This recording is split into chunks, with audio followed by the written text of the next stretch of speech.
राजधानी जयपुर में कांग्रेस का प्रदर्शन, बेरोजगारी के खिलाफ कांग्रेस का प्रदर्शन जयपुर में इस वक्त हो रहा है। यूथ कांग्रेस के कार्यकर्ता प्रदर्शन कर रहे हैं। यूथ कांग्रेस के कार्यकर्ताओं ने सड़कों पर हल्ला बोला है और वहीं पुलिस ने हल्का बल प्रयोग किया है। कांग्रेस कार्यकर्ताओं को रोकने के लिए पुलिस ने हल्का बल प्रयोग किया है। पुलिस ने वाटर कैनन से यूथ कांग्रेस के कार्यकर्ताओं को रोकने का प्रयास किया है और आप देखिए बड़ी संख्या में कांग्रेस के कार्यकर्ता बेरोजगारी के मुद्दे को लेकर आज सड़कों पर हल्ला बोल रहे हैं और ये राजधानी जयपुर में कांग्रेस कार्यकर्ताओं का विरोध प्रदर्शन। हमारे सहयोगी सुनील जुड़ गए हैं। सुनील, कांग्रेस पार्टी के कार्यकर्ता और यूथ कांग्रेस के तमाम कार्यकर्ता आज सड़कों पर प्रदर्शन कर रहे हैं बेरोजगारी के मुद्दे पर। अभी फिलहाल क्या तस्वीरें इस प्रदर्शन को लेकर? जी बिल्कुल नंदिनी, देखिए कि अभी जिस तरह से जो प्रोटेस्ट और इसमें जो यूथ कांग्रेस के कार्यकर्ताओं की जब संख्या बढ़ी और वो जो बैरिकेटिंग थी उसको तोड़ते हुए आगे आने की कोशिश कर रहे थे तो पुलिस ने उनको रोकने का प्रयास किया, समझाइश भी वहां पर की गई। लेकिन जो बेरोजगारी और खासकर युवाओं और जो किसानों के मुद्दे को लेकर आक्रोशित यूथ कांग्रेस के कार्यकर्ता जब मेन सिटी में आ रहे थे, मुख्यमंत्री आवास के घेराव की चेतावनी दे रहे तो पुलिस ने रोकने की कोशिश की। इसके बाद जब स्थिति बिगड़ने लगी तो वाटर कैनन भी यहाँ पर चलाया गया और साथ ही साथ जब स्टूडेंट यानी यूथ कांग्रेस के कार्यकर्ता जब नहीं माने तो लाठीचार्ज भी यहाँ पर देखने को मिला। कहा जा सकता है कि जो आक्रोशित जो है यूथ कांग्रेस के कार्यकर्ता यहाँ पर नजर आए और जो देश में जो यूथ के से जुड़े जो मुद्दे हैं उनको लेकर, किसानों का जो मुद्दा है उसको लेकर खासकर ये प्रदर्शन किया जा रहा है और इसको लेकर कल भी एक प्रेस कॉन्फ्रेंस की गई थी और आज बड़ी संख्या में राजधानी जयपुर में यूथ कांग्रेस के कार्यकर्ता शहीद स्मारक पर पहुंचे हैं। इकट्ठा होकर जो बैरिकेटिंग तोड़ते हुए शहर में एंट्री करने की कोशिश कर रहे थे। मुख्यमंत्री आवास को घेरने की यहाँ पर चेतावनी दी गई थी। ऐसे में पुलिस ने मोर्चा संभाला और लाठीचार्ज तक करना पड़ा वहां पर। और ये पूरा प्रदर्शन है, ये विधायक अभिमन्यु पूनिया है, उनके नेतृत्व में किया जा रहा है। खुद जो यूथ कांग्रेस के राष्ट्रीय अध्यक्ष है श्रीनिवासन, वो भी नेतृत्व करता है इसके। और इस जो पूरा जो प्रोटेस्ट है इसमें बड़ी संख्या में जो यूथ कांग्रेस के जो पदाधिकारी हों, प्रदेश अध्यक्ष यशवीर सिंह सूड़ा भी है, अभिमन्यु पूनिया भी है, शाहपुरा विधायक मनीष यादव भी यहाँ पर मौजूद है। तो कहा जा सकता है कि पदाधिकारियों, नेताओं और आम जो यूथ कांग्रेस के कार्यकर्ता सभी इस प्रोटेस्ट में शामिल हैं और एक जो गहमा गहमी है उसका माहौल भी यहाँ पर देखा गया।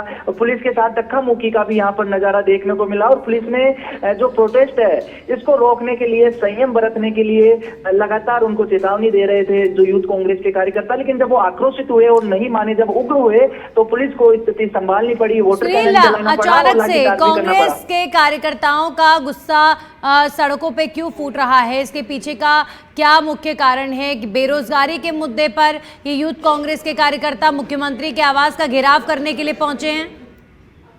जी नंदिनी, देखिए कि अभी जब लोकसभा चुनाव नजदीक है तो कहीं ना कहीं जो राजनीतिक पार्टियां वो अपने जो अग्रिम संगठन है उनके साथ इस तरह के जो प्रोटेस्ट है वो कर रहे हैं। और आज का जो ये पूरा प्रोटेस्ट है ये यूथ से जुड़े हुए मुद्दे, चाहे बेरोजगारी की बात हो या फिर भर्ती निकालने की बात हो या फिर जो नई वैकेंसीज है, पुरानी जो वैकेंसीज की रिजल्ट पेंडिंग है, इन सभी मामलों को लेकर ये प्रोटेस्ट हो रहा है। और केंद्र और राज्य सरकार दोनों तरफ से, दोनों ही सरकारों को यहाँ पर जो ये यूथ कांग्रेस के कार्यकर्ता ये कोसते हुए नजर आए हैं। और दूसरी तरफ जब किसानों का प्रदर्शन पूरे देश भर में हो रहा है, हरियाणा और पंजाब बॉर्डर पर किसान डटे हैं, तो उनका मुद्दा भी यहाँ पर यूथ कांग्रेस के कार्यकर्ताओं के सामने छाया रहा। और लगातार जो एक आक्रोश के साथ जो युवाओं की और किसानों की बात यहाँ पर जो प्रदर्शन कर रहे हैं जो छात्र, वो यहाँ पर कह रहे हैं। और जो स्टूडेंट्स को, यूथ को और किसानों को न्याय दिलवाने की मांग को लेकर ये प्रदर्शन किया जा रहा है। और अब जब चुनाव नजदीक है तो इस तरह के जो प्रदर्शन है और इस तरह की जो गैदरिंग है वो देखने को मिलेगी। ये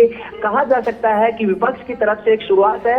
यहाँ पर इस बार जो फ्रंट फुट पर यूथ आया है और यूथ आक्रोशित होकर और मुखर होकर ये प्रोटेस्ट कर रहा है, जिसको रोकने की जो कोशिश है पुलिस कर रही है। हालांकि प्रोटेस्ट के बारे में कहा गया था कि शांतिपूर्वक प्रोटेस्ट किया जाएगा, गांधीवादी तरीके से प्रोटेस्ट किया जाएगा। लेकिन जिस तरह से जो बैरिकेटिंग कूदने का प्रयास किया गया था, जिस तरह से जो धक्का मुक्की देखी गई, उसमें कहीं ना कहीं पुलिस ने भी अपना जो मोर्चा वो संभाला और उनको रोकने की कोशिश के लिए वाटर कैनन और लाठीचार्ज भी पुलिस द्वारा बिल्कुल किया गया। सुनील, और कहीं ना कहीं कांग्रेस का ये लोकसभा चुनावों से पहले एक तरीके से विधानसभा चुनाव में जब कांग्रेस पार्टी ने चुनाव हारा उसके बाद से आप कहिए ये कांग्रेस का पहला इस तरीके का कोई प्रदर्शन है, तो एक तरीके से विपक्ष की भूमिका सशक्त तरीके से करने के लिए, निभाने के लिए कांग्रेस पार्टी ये विरोध प्रदर्शन कर रही है, अपनी मौजूदगी दर्ज कराने के लिए ये विरोध प्रदर्शन कर रही है? बिल्कुल, ये जब विधानसभा चुनाव हारने के बाद जब विपक्ष में अभी कांग्रेस पार्टी बैठी है और जो लोकसभा चुनाव है वो नजदीक है, तो पार्टी को अपनी जो जनता के सामने जो प्रेजेंस है, एक विपक्ष की भूमिका है, वो दिखानी पड़ेगी। क्योंकि जब युवाओं को, किसानों को और नौजवानों को अगर साथ रखना है और उनकी बात को इस तरह से रखा जाएगा ताकि जो एक पता चले कि जो विपक्ष है वो युवाओं के लिए जो न्याय की लड़ाई है वो लड़ रहा है, और यही मैसेज देने के लिए ये प्रोटेस्ट किया जा रहा है। हालांकि जो कांग्रेस पार्टी है वो इस बार जो उनका जो अग्रिम संगठन यूथ कांग्रेस है वो जो मोर्चा है वो संभाला है, और उस मोर्चे के साथ ही स्पष्ट संदेश भी कहीं ना कहीं ये मिल रहा है कि कांग्रेस पार्टी है वो पूरे अग्रेसिव मूड पर है और किसी भी मुद्दे को छोड़ेगी नहीं। तो कहा जा सकता है कि ये जो एक पूरा प्रोटेस्ट है, ये जो मुद्दे हैं, इन मुद्दों को लेकर अपनी जो राजनीति है ये बुनाने की कोशिश की जा रही है। क्योंकि लोकतंत्र में किसी भी जब जरूरत होती है किसी के लिए लड़ने के लिए, इस तरह के विरोध प्रदर्शन जरूरी होते हैं, और विरोध प्रदर्शन करना हक और अधिकार भी है। उन्हीं अधिकारों का प्रयोग करते हुए और अपनी विपक्ष की जो भागीदारी है वो जनता के सामने रखते हुए ये प्रोटेस्ट किया जा रहा है। और कहीं ना कहीं ये रणनीति की शुरुआत हो सकती है, क्योंकि जब विपक्ष सामने आएगा तो जो रणनीति है वो साकार होगी। पक्ष जिस तरह से लगातार सभाएं कर रहा है, तो विपक्ष की यह है कि जो मुद्दे हैं देश में, उन मुद्दों को लेकर जनता के बीच में जाया जाए, जनता के सामने सुर्खियां बनकर सामने आए, और ये भी पता लगे कि विपक्ष अपना काम कर रहा है, विपक्ष जो आम जनता की लड़ाई लड़ रहा है। तो कहीं ना कहीं यही संदेश देने की कोशिश की जा रही है कांग्रेस पार्टी के द्वारा, क्योंकि राहुल गांधी न्याय यात्रा के माध्यम से लोगों के बीच में जा रहे हैं, और जो यूथ कांग्रेस है या फिर अन्य जो संगठन है वो इस तरह के प्रोटेस्ट करके जनता के बीच में जा रहे हैं। जी बिल्कुल। तो एक तरफ जहां विपक्ष के तौर पर अपनी भूमिका को सशक्त तरीके से रखना, वहीं बेरोजगारी के मुद्दे पर सरकार को घेरना, और ओटीएस स्थित मुख्यमंत्री का आवास है उसे घेरने के लिए कांग्रेस पार्टी के कार्यकर्ता पहुंचे। और सुनील, इस समय चूंकि राजधानी जयपुर में ये विरोध प्रदर्शन हो रहा है, तो मैं आपसे ये भी जानना चाहूंगी, जब इस तरीके के प्रदर्शन होते हैं तो कई बार सड़कों पर ट्रैफिक जाम की स्थिति हो जाती है, जो आम जनजीवन है लोगों का वो कहीं ना कहीं प्रभावित होता है। तो अभी फिलहाल राजधानी में सड़क पर ट्रैफिक की क्या स्थिति है इस विरोध प्रदर्शन के आसपास? जी देखिए, जो शहीद स्मारक का जो रास्ता है जो उनको ब्लॉक कर रखा है पुलिस ने अभी, और जो वहां से जो ब्लॉक रास्ता है वहां पर बड़ी बड़ी बैरिकेडिंग है, उनके बाहर नहीं जाने दिया जा रहा। कोशिश ये भी है कि जब एक साथ इतनी बड़ी संख्या में लोग सड़कों पर निकलेंगे तो राजधानी में जो लोग हैं उनको परेशानी होगी और कड़ी मशक्कत भी करनी पड़ती है, क्योंकि एक बार जब ट्रैफिक जाम होता है राजधानी की सड़कों पर, इस तरह का विरोध प्रदर्शन और सैलाब उमड़ जाता है तो कई घंटों लग जाते हैं उसको संभलने में। ये प्रयास है कि यहाँ पर रोका गया है कि ट्रैफिक को नहीं रोका जाए, लोगों को परेशानी ना हो, इसीलिए उनको एक निर्धारित स्थान दिया गया था प्रोटेस्ट के लिए, और जहाँ की अनुमति भी वहीं तक की थी, और उस अनुमति के बाहर की प्रेमाइसिस में पूरे जो बैरिकेडिंग है वो किए गए थे, और उन्हीं बैरिकेडिंग को जब लांघने की कोशिश की गई तो पुलिस ने रोका।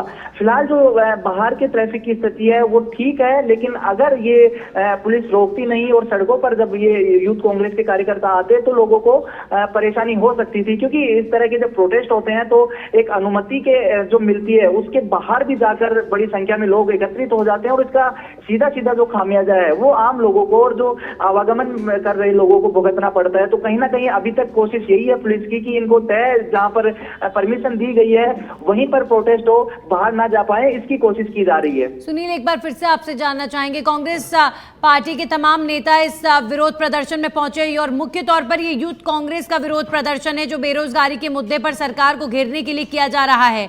अभी फिलहाल इस विरोध प्रदर्शन में कौन से बड़े चेहरे नजर आ रहे हैं, और साथ साथ तमाम यूथ कांग्रेस के कार्यकर्ताओं को रोकने के लिए, क्योंकि जो हम तस्वीरों में देख पा रहे हैं बड़ी संख्या में यूथ कांग्रेस के कार्यकर्ता सड़क पर पहुंच गए और ओटीएस स्थित सीएम के आवास को घेरने के लिए आगे बढ़ रहे थे, लेकिन किस तरीके से फिर इन्हें रोका गया? क्या बल प्रयोग में चोटें भी आई हैं कांग्रेस कार्यकर्ताओं को? देखिए नंदिनी, सबसे पहले इस प्रदर्शन की पूरी रूपरेखा की बात करें तो ये पहले से तय था। आज इनको परमिशन दी गई थी शहीद स्मारक की, और वहां पर खासतौर पर बड़े चेहरों की बात करें तो यूथ कांग्रेस के जो प्रदेश अध्यक्ष अभिमन्यु पूनिया जो विधायक भी हैं वो, और जो एक और अध्यक्ष हैं जसवीर सिंह सूरा, वो दोनों मौजूद हैं। शाहपुरा से विधायक मनीष यादव मौजूद है। यूथ कांग्रेस के कार्यकर्ता रहे सतवीर चौधरी यहाँ पर मौजूद है, जो यूनिवर्सिटी से प्रेसिडेंट भी रहे हैं, और साथ ही साथ अनिल चोपड़ा जो यूनिवर्सिटी के प्रेसिडेंट और अभी सक्रिय यूथ कांग्रेस के कार्यकर्ता वो यहाँ पर मौजूद है। हर जिले का जो जिला अध्यक्ष है यूथ कांग्रेस का वो यहाँ पर मौजूद है, और इन सभी जो नेताओं की मौजूदगी में कार्यकर्ता और पदाधिकारी, जो कई संगठन है जो यूथ कांग्रेस के, उनके सभी के पदाधिकारी यहाँ पर मौजूद है। ये जहाँ पर विरोध प्रदर्शन कर रहे थे, चारों तरफ बैरिकेडिंग की गई थी, इनको जो चिन्हित स्थान है वो दिया गया था। लेकिन जब 11 बजे से विरोध प्रदर्शन चल रहा था तो बड़ी संख्या में लोग उमड़ रहे थे। भाषण जब खत्म हुआ तो ये आपका तमाम जानकारियों के लिए।